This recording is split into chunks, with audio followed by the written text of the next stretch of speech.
नमस्कार. आपण पाहत आहात जतचा आवाज, आपल्या मातीचा, आपल्या लोकांचा आणि आपल्या संस्कृतीचा खरा आवाज. मी मोहन माने पाटील. जत येथील लोकशाहीर अण्णाभाऊ साठे यांच्या 106व्या जयंतीनिमित्त भव्य व्याख्यान व पुरस्कार सोहळा उत्साहामध्ये संपन्न झाला.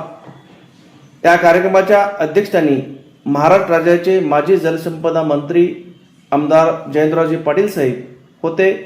प्रमुख पाहुणे म्हणून राष्ट्रीय समाज पक्षाचे संस्थापक व माजी मंत्री माननीय श्री महादेवजी जानकर साहेब, तसेच डेमोक्रेटिक पार्टी ऑफ इंडिया संस्थापक अध्यक्ष प्राध्यापक श्री सुकुमार कांबळे साहेब, माजी आमदार माननीय विलासरावजी जगताप साहेब, माजी आमदार विक्रमसिंहदादा सावंत, जिल्हा परिषदेचे माजी शिक्षण सभापती तमनगोंडा रवी पाटील साहेब, माजी सभापती सुरेशरावजी शिंदे सरकार, सांगली कृषी उत्पन्न बाजार समितीचे माजी सभापती सुजय उर्फ नाना शिंदे, संध्या फाउंडेशनच्या संस्थापिका अध्यक्षा ॲडव्होकेट विद्याताई मोटे, आरपीआयचे प्रदेश कार्याध्यक्ष संजय कांबळे साहेब, जिल्हा मध्यवर्ती बँकेचे संचालक माननीय प्रकाश जमदडे साहेब, राष्ट्रवादीचे तालुका अध्यक्ष डीसीसी बँके संचालक सन्माननीय मनसूर चाचा खतीब साहेब, नगरसेवक मोहन भैया कुलकर्णी, अमोल डपळे साहेब, काँग्रेसचे तालुका अध्यक्ष महादेव पाटील साहेब,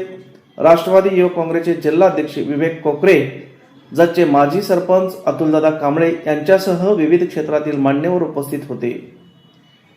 या कार्यक्रमात पत्रकार जॉकेश अदाटे, पत्रकार किरण जाधव, पत्रकार बादलजी Sarje, doctor Sharad Pawar, doctor Shalivan Pattanshetti, doctor Rohan Modi यांच्यासह विविध क्षेत्रातील उल्लेखनीय कार्य करणाऱ्या मान्यवरांचा सन्मान करण्यात आला. कार्यक्रमाचे स्वागताध्यक्ष तिप्पाळीचे माजी सरपंच श्री प्रतापराव शिंदे सर होते. कार्यक्रम यशस्वी आयोजनासाठी डेमोक्रेटिक पार्टी ऑफ इंडियाचे जिल्हा उपाध्यक्ष अविनाश वाघमारे, विशालदादा कांबळे, ॲडव्होकेट युवराज निकम, युवा नेते बाजीअण्णा केंगार, प्रकाश देवकुळे साहेब, दीपक शिंदे, आकाश बनसोडे, प्रशांत एदळे, विजयराजे चव्हाण, सामाजिक कार्यकर्ते विक्रम ढोणे आणि राहुल वाघमारे आदींनी परिश्रम घेतले. यावेळी कार्यक्रमाचे अध्यक्ष आमदार जयंतरावजी पाटील साहेब यांनी उपस्थितांना मार्गदर्शन केले. माननीय श्री आमदार जयंतरावजी पाटील साहेब यांचे संपूर्ण भाषण पाहण्यासाठी व्हिडिओ शेवटपर्यंत नक्की पहा. बातमी आवडली असेल तर लाईक करा, शेअर करा आणि जतचा आवाज चॅनलला सबस्क्राईब करायला विसरू नका. धन्यवाद. बिहारवरून आले, जे आता समाजामध्ये 25 वर्ष इंजिनियर म्हणून काम करतायत. 43-44 लोकांनी स्वतःचे उद्योग स्थापित केले आणि दुसऱ्यांना नोकऱ्या दिल्या. जगाच्या पाठीवर नवी संशोधनं जी व्हायला लागली त्याच्यात आमची मुलं पोचायला लागली. हा एक भाग आहे, मगाशी बोललो तो. पण या देशात स्पर्धेत आमची मुलं शिकून जर पुढे गेली तर जगाच्या पाठीवर प्रचंड प्रगती ही मुलं करू शकतात. आज मी माझ्या डोळ्याने मगाशी 4 तासापूर्वी बघून आलो. परवा एक मुलगा आला, आमच्याच कॉलेजमधून शिकून गेला, त्याचं लग्न आहे म्हणतात. कधी आहे? 23 तारखेला. मी नाही म्हटलं. चौकशी केली, कसं काय चाललंय काय नाही म्हटलं. हा नोकरी करतो. पगार किती? 2 कोटी पगार आहे. माझा एक कार्यकर्ता आहे शिगावचा, 2 कार्यकर्ते, त्यांची मुलं जर्मनीत काम करतात. 52 लाख रुपये पगार वर्षाला आणि एकाला 48 लाख पगार. जग एवढं प्रचंड पुढे गेलेलं आहे की तो एलॉन मस्क नावाचा माणूस आहे, त्याने हे मोबाईल आज कनेक्ट करायला हे टॉवर वगैरे लावलेले आहे. त्याने अशी सिस्टीम तयार केली आहे की टॉवरची गरजच नाही, सॅटेलाइट वरून डायरेक्ट तुमच्या फोनला कनेक्शन. जग प्रचंड मित्रांनो पुढे गेलेलं आहे. आणि मग आमच्या जगचा माणूस पुढे कधी जाणार आणि कसा न्यायचा याचा विचार खरं आता इथनं पुढे आपण सगळ्यांनी केला पाहिजे.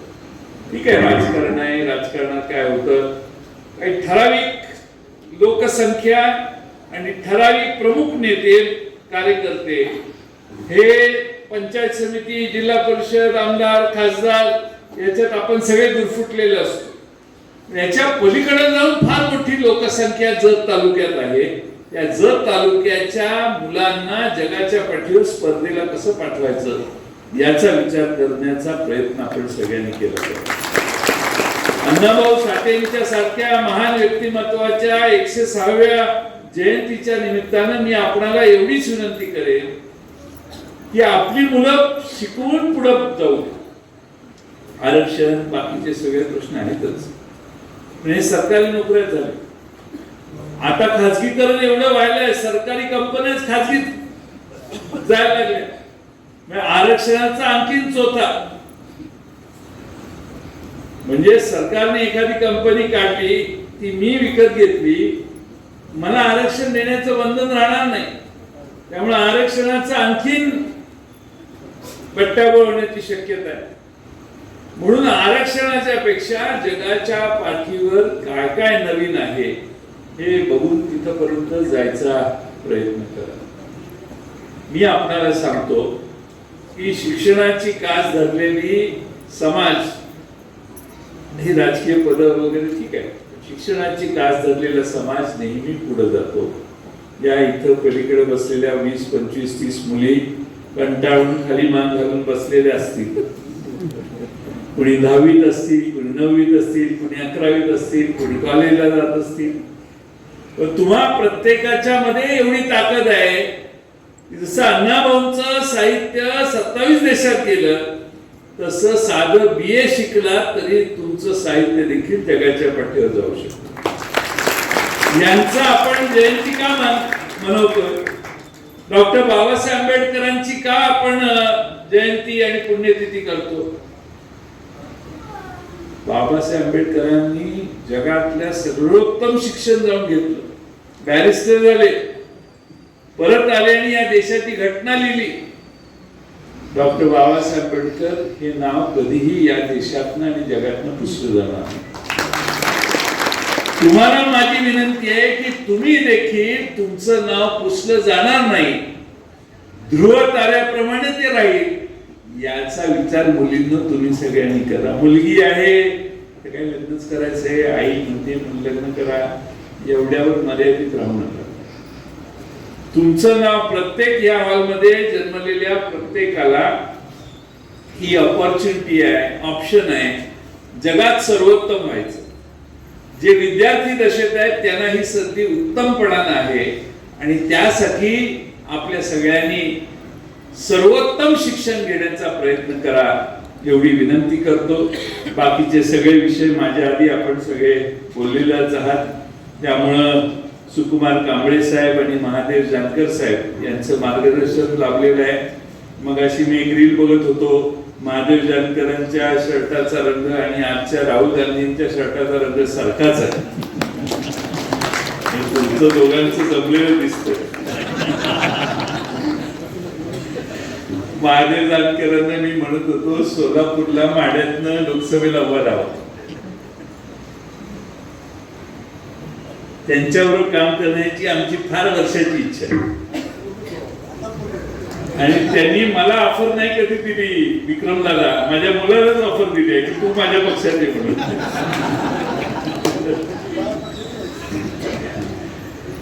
विनोदाचा भाग सोडला. महादेव जानकरांचं कौतुक यासाठी आहे की सत्तेचा काहीही परिणाम त्यांच्यावर होत नाही. सत्तेच्या बाबतीत त्यांना फारसं देणं घेणं नाही, पण समाजाला आरक्षण मिळालं पाहिजे, समाजातली मुलं शिकून पुढे आली पाहिजेत आणि एकाच समाजात नाही तर सर्व समाजाची प्रगती झाली पाहिजे. यासाठी अनेक वेळा त्यांची मार्गदर्शन आपण ऐकलेली आहे. मी अविनाश वाघमारे यांचं अभिनंदन करेन, मी तर काय रोजचाच आहे, पण महादेव जानकर साहेबांना तुम्ही आज इथं बोलवलं.